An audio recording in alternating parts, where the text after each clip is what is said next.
नमस्कार, मैं हूँ सीमा श्रीवास्तव। अपने अगले वीडियो 9 के साथ आपके सामने हूँ। आज हम लोग पढ़ेंगे ह्यूमन डाइजेशन का रेस्ट पार्ट। तो सबसे पहले मैं ये बताना चाहूँगी कि इसके पहले की जो डिस्क्रिप्शन है मेरे पिछले वीडियोस में है। तो आप अगर सीक्वेंस में बने रहना चाहते हैं तो मेरे चैनल पर जा कर के विजिट करें और पिछले वीडियो को भी देखें, ताकि इस सीक्वेंस को उसके साथ जोड़ के आप समझ सकें अच्छे से। तो let's start process of nutrition, the next steps. तो पिछले वीडियो में हम लोग स्टोमक के अंदर की चर्चा किए थे कि किस प्रकार गैस्ट्रिक जूस फूड पे एक्शन करता है। तो गैस्ट्रिक जूस जब एक्शन करता है स्टोमक के अंदर, तो स्टोमक के जो इनर वाल होते हैं, उसके जो मसल्स होते हैं, वहाँ पर भी पेरिस्टाल्टिक मूवमेंट होता रहता है। उस मूवमेंट के कारण, पेरिस्टाल्टिक मूवमेंट के कारण क्या होता है कि फूड जो होता है स्टोमक के अंदर चर्न होता है, मथा जाता है और आगे की तरफ धीरे धीरे वो बढ़ना शुरू होता है और वहाँ से वो स्मॉल इंटेस्टाइन में पास करता है स्लोली। तो स्मॉल इंटेस्टाइन स्टोमक के इंड वाले भाग से जुड़ा होता है और वहाँ पे जो इन वाला भाग स्टोमक का जो लास्ट भाग है वो स्मॉल इंटेस्टाइन के जिस भाग से जुड़ा होता है, स्मॉल इंटेस्टाइन का वो भाग कहलाता है डिओडेनम। तो स्टोमक के अंदर फूड पूरी तरह डाइजेस्ट नहीं हुआ है, partially digested food from stomach moves to duodenum of small intestine. Please focus. अब देखिए यहीं पे मैं बता रही हूँ अभी। यहाँ ये स्टोमक है, स्टोमक से देखिए ये यूँ मुड़ा हुआ है, ये जे शेप है और यहाँ से ये जो पोर्शन है स्मॉल इंटेस्टाइन का जो भाग है इस तरह उल्टा यू की तरह, ये हो डिओडेनम, स्मॉल इंटेस्टाइन का जो आगे का हिस्सा है। अब इसमें से यानी कि स्टोमक से फूड जो है इसमें पास करता है, इसके अंदर फूड पूरी तरह क्या बोलते चर्न हो गया है, मथा गया, इसको बोलते हैं हम लोग आम भाषा में। और ये अभी पूरी तरह डाइजेस्ट लेकिन नहीं है। अब यहाँ से इसके जो ओपनिंग है, स्टोमक की ओपनिंग जो डिओडेनम में होती है, एक मसल्स से कंट्रोल होती है जिसको कहते हैं स्फिंक्टर मसल। और इस पर प्रेशर पड़ता है फूड का, वो काइम उस फूड को एक समझिए लेई की तरह हो गया रहता है और इसके मूवमेंट से, रिदमिक मूवमेंट से इस पर फोर्स पड़ता है और स्फिंक्टर मसल खुलता है और फूड धीरे धीरे प्रेस हो जाता है। जो पार्शियली डाइजेस्टेड फूड है वो आता है डिओडेनम में, द स्मॉल इंटेस्टाइन के अपर पार्ट में। ठीक है। Duodenum receives juice, bile juice.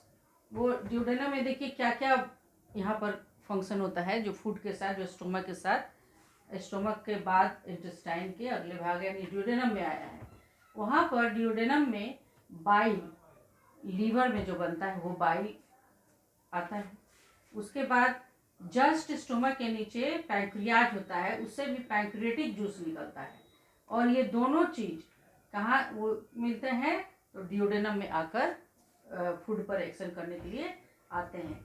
Bile actually आपको बताया होगा मैंने, शुरू के वीडियोस देखेंगे तो पता चलेगा कि लीवर जो एसोसिएटेड ग्लैंड्स होते हैं डाइजेस्टिव सिस्टम के ह्यूमन के अंदर, उस लीवर के अंदर बाइल का मैन्युफैक्चरिंग होता है, बाइल तैयार होता है और वो बाइल जूस जो है लीवर के द्वारा छोड़ा जाता है, रिलीज किया जाता है, जो गॉल ब्लैडर के अंदर टेम्पररीली स्टोर्ड होता है, कुछ देर के लिए स्टोर होता है और वहाँ से बाइल डक्ट के द्वारा वो चला आता है डिओडेनम में। और बाइल डक्ट और पैंक्रियाज से निकला हुआ पैंक्रियाटिक डक्ट दोनों का कॉमन ओपनिंग डिओडेनम में होता है और वहाँ पर बाइल जूस और पैंक्रियाटिक जूस दोनों डिओडेनम में फूड पर एक्शन करते हैं।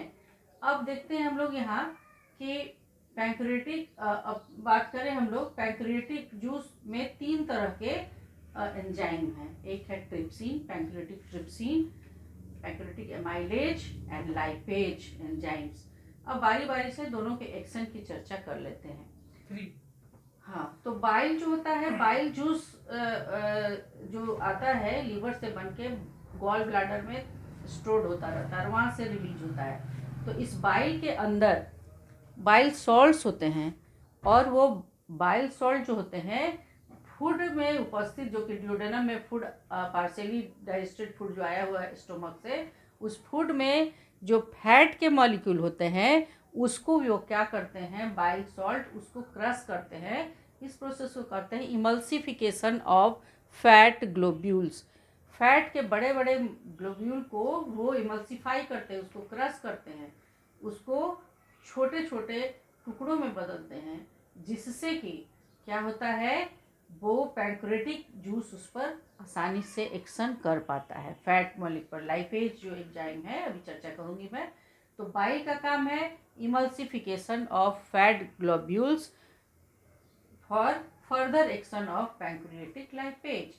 तो बाइल जो होता है वो इसका ये काम है, ये डाइजेशन में कोई मदद नहीं करता है डायरेक्टली, ये एंजाइम के रूप में नहीं मदद करता है, बल्कि सिर्फ इसका काम है फैट, बड़े बड़े फैट ग्लोब्यूल्स को ऐसा बना देना जिससे कि पैंक्रियाटिक जूस उस पर एक्शन कर ले। अब पैंक्रियाटिक जूस में जो तीनों की चर्चा मैंने की, ट्रिप्सिन, एमाइलेज और लाइपेज, तो जो ट्रिप्सिन है पैंक्रियाटिक, वो जो पेप्सिन के द्वारा जो प्रोटीन पर एक्शन किया गया था वो पूरी तरह प्रोटीन अभी डाइजेस्ट नहीं हुआ है, और भी जो प्रोटीन हम खाते हैं वो इंटेस्टाइन ड्यूडेनम में आया है, जिस पर ट्रिप्सिन एक्शन करता है, फिर उसको फर्दर सिंप्लीफाई करता है। यानी ट्रिप्सिन एंजाइम जो होता है पैंक्रियाज से निकल के प्रोटीन पर एक्शन करता है, और एमाइलेज पैंक्रियाटिक एमाइलेज है, ये पैंक्रियाज से ही निकल रहा है, और ये क्या करता है, जो शुगर है उसको और सिंप्लीफाई करता है, जो स्टोमक के बाद आया हुआ है स्मॉल इंटेस्टाइन के अपर पार्ट यानी ड्यूडेनम में। और लाइपेज जो होता है जो बाइल इमल्सिफाई कर देता है जिस फैट ग्लोब्यूल्स को, उसको क्या करता है, लाइपेज एंजाइम उस पर अपना एक्शन करके उसका सिंप्लीफिकेशन करता है। तो ये प्रक्रिया होती है upper part of the small intestine. Small intestine काफ़ी लंबा होता है और सबसे ज़्यादा कॉइल्ड और लंबा है ह्यूमन के अंदर। इसमें पास करता है अब ड्यूडेनम से फूड आगे की तरफ, पेरिस्टाल्टिक मूवमेंट होता रहता है all through the alimentary canal, और फिर उससे आगे फूड धीरे धीरे धीरे धीरे पास होता है स्मॉल इंटेस्टाइन में।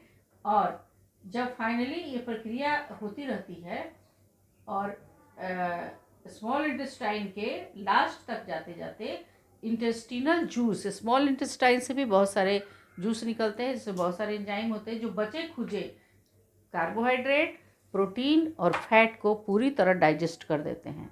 तो आफ्टर जब डाइजेशन कंप्लीट होता है तो जितना भी जो हम प्रोटीन खाए रहते हैं वो फाइनली टूट करके सिंपल फॉर्म में एमिनो एसिड्स में बदल जाते हैं, कार्बोहाइड्रेट पूरी तरह डाइजेस्ट होकर ग्लूकोज में बदल जाता है, फैट जो है फैटी एसिड और ग्लिसरॉल में बदल जाता है। डाइजेशन यहाँ पर कंप्लीट हो जाता है।